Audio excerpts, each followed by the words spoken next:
दोस्तों नमस्कार। आप देख रहे हैं पक्की खबर। मैं हूं आपका होस्ट एंड दोस्त अमित वत्स। दोस्तों पिछले 5-6 दिन से मैं निजी कारणों के चलते थोड़ा व्यस्त रह रहा हूं, जिसके कारण मैं सोशल मीडिया पर टाइम नहीं दे पा रहा हूं। इसलिए आपको ह्यूमन कोऑपरेटिव सोसाइटी या एलसीसी कोऑपरेटिव सोसाइटी से रिलेटेड अपडेट्स नहीं मिल रही थी। तो इस बीच में दोस्तों मेरे पास बहुत सारी जानकारी इकट्ठा हुई है, जो कि क्वेश्चन के माध्यम से आई है। बहुत सारे दोस्त पूछना चाह रहे हैं। उसमें से एक क्वेश्चन ये है कि क्या 15 अप्रैल को हेड ऑफिस खुल के पेमेंट शुरू हो जाएगी। देखो दोस्तों, जैसे ही कोई विपदा आती है तो उसको लोग अवसर में बदलना चाहते हैं। तो जैसे मोदी जी ने भी बोला था कोरोना के टाइम पे कि आपदा को अवसर में बदल लो, तो वैसे ही कुछ लोग हैं जिनकी सोच होती है कि आपदा हुई है, आई हुई है, लोग परेशान हैं, जमाकर्ता भी परेशान है और जो अभी करता थे वो भी परेशान है। इसलिए उन्होंने वो नई निजी योजनाएं लेके आते हैं। मैंने जनवरी के महीने में आपको बताया था कि बहुत सारी और बहुत प्रकार की बातें आपको सुनने को मिलेंगी। लोग तरह तरह के क्लेम आने वाले समय में करेंगे, जिसमें आपको बताएंगे कि आप इतने पैसे दीजिए, हम आपको आपका विड्रॉल निकलवा के दे देंगे, आपका पैसा दिलवा देंगे, आपकी मैच्योरिटी दिला देंगे, आप ये लिंक क्लिक करिए, आप ये केवाईसी करिए, इतने पैसे डालिए। इस प्रकार की बातें आप लगातार जनवरी से सुनते आए हैं। लेकिन सोशल मीडिया के कारण लगातार सोशल मीडिया ने ऐसी जो न्यूज़ थी, ऐसे जो स्कैमर थे, उनका पर्दाफाश किया, जिसके कारण उनका स्कैम चला नहीं। इसलिए लोग 2-3 महीने ठंडे पड़ गए थे। लेकिन अब दोस्तों फिर से जो जमा करता है वो मैच्योरिटी के लिए थोड़े परेशान हो रहे हैं, इसलिए ये लोग फिर से अपना फन उठा रहे हैं। और ये जो न्यूज़ आपके सामने आ रही है कि 15 अप्रैल को ये हो जाएगा, 15 अप्रैल को वो हो जाएगा, इस प्रकार की बहुत सारी बातें हमने भी सुनी हैं। हमने सुना कि जो लोग हरियाणा में गिरफ्तार किए गए वो कह रहे हैं कि हम मैच्योरिटी निपटवा देंगे। हालांकि पुलिस की तरफ से ऑफिशियल बयान कोई आया नहीं है, इसलिए आपको सिर्फ ऑफिशियल बयान पर ही कोई रिएक्ट करना है या उसका वेट करना है। ऐसे कोई आपको लिंक भेजे या आपको वैसे फ़ोन करके बोले या व्हाट्सएप पे कॉल करके या कोई लिंक दे के बोले कि आप इस पर लॉगिन कीजिए, आपकी मैच्योरिटी डिटेल्स डालिए, तो वहाँ ना करें, क्योंकि आपके साथ एक फ्रॉड हो सकता है। तो जैसे कोई एजेंसी है, चाहे ईडी हुई आपकी या सीबीआई भी अभी लगी हुई है, या जैसे कोई बहुत सारे 2-3 हाई कोर्ट से इन्वॉल्व हो चुके। कलकत्ता हाई कोर्ट है आपका, मध्य प्रदेश का हाई कोर्ट है आपका, चंडीगढ़ हाई कोर्ट है, इसके अलावा आपका उत्तराखंड हाई कोर्ट है।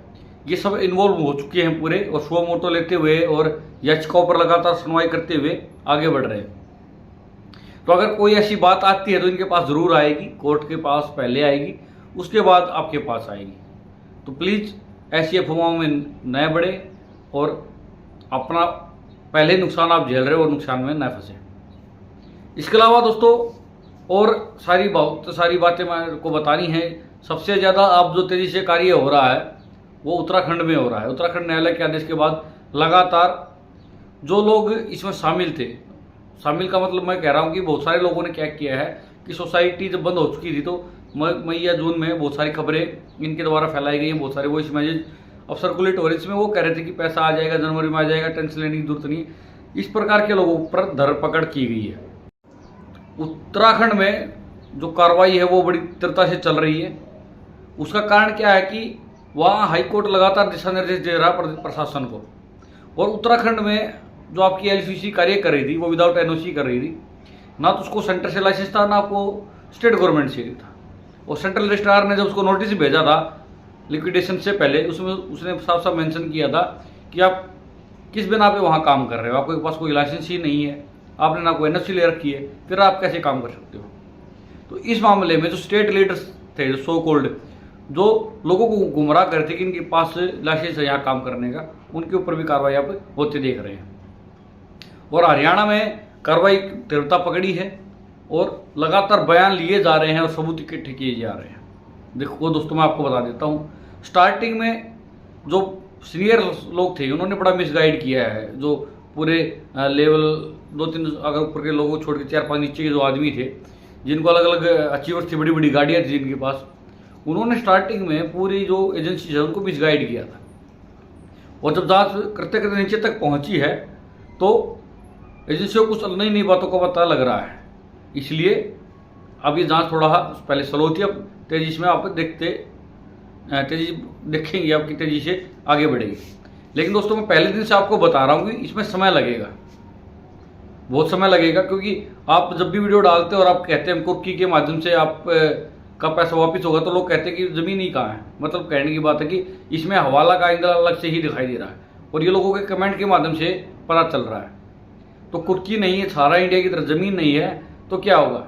उसके लिए क्या करना पड़ेगा? जो इसके मालिक हैं सिमर अग्रवाल साहब, उसको पकड़ना पड़ेगा और उसके चाहे डिजिटल एसेट्स बताए जाते हैं, कुछ और उसकी जो गोल्ड माइन्स है पता नहीं क्या है, उसके अलावा वो पकड़ के उसको अंदर ठुसा जाएगा, तब कुछ ना कुछ पैसा निकलने की उम्मीद है। इसके अलावा जो उनके टॉप के लीडर्स थे उनको भी पकड़ा जाएगा, तभी बात बनेगी। लेकिन इसमें समय लगता है। समय इसलिए लगता है क्योंकि लोग अभी जो पकड़े जाते हैं वो इतने साफ साफ तरीके से नहीं बताएंगे कि उसके बाद किसका हाथ था या उन्होंने कितना पैसा कमाया। वो एक दूसरे के पास इनके ना सबूत होते हैं, जो मैं सोचता हूँ। जैसे कबूतर की जान कबूतर में थी ना जिनकी जान, तो ऐसी जान होती है दूसरे में। तो ये मिसगाइड करते रहेंगे और एजेंसियाँ धीरे धीरे आगे बढ़ेंगी, तो वो दूसरे बंदे को पकड़ेंगे तो पहले का खुलासा होगा, पहले को पकड़ेंगे तो तीसरे का खुलासा होगा। इस प्रकार से जांच आगे बढ़ने वाली है। तो समय लगेगा, समय कितना ही भी लग सकता है। सारा इंडिया में 10 साल लगे थे, क्योंकि जब उसकी प्रॉपर्टी है तब लगे थे। अब देखो इसमें कितना समय लगेगा, समय जरूर लगेगा, लेकिन न्याय पक्का होगा। तो दोस्तों आज के वीडियो में इतना ही। आपकी क्या राय है, आपकी कोई और क्यूज है, कमेंट के माध्यम से हमसे जरूर पूछें। आज की वीडियो में इतना ही। आपको कैसी लगी कमेंट के माध्यम से जरूर बताएं। वीडियो को लाइक कर दें, शेयर कर दें, चैनल को सब्सक्राइब जरूर कर दें। मिलते हैं नेक्स्ट वीडियो में, तब तक के लिए नमस्कार।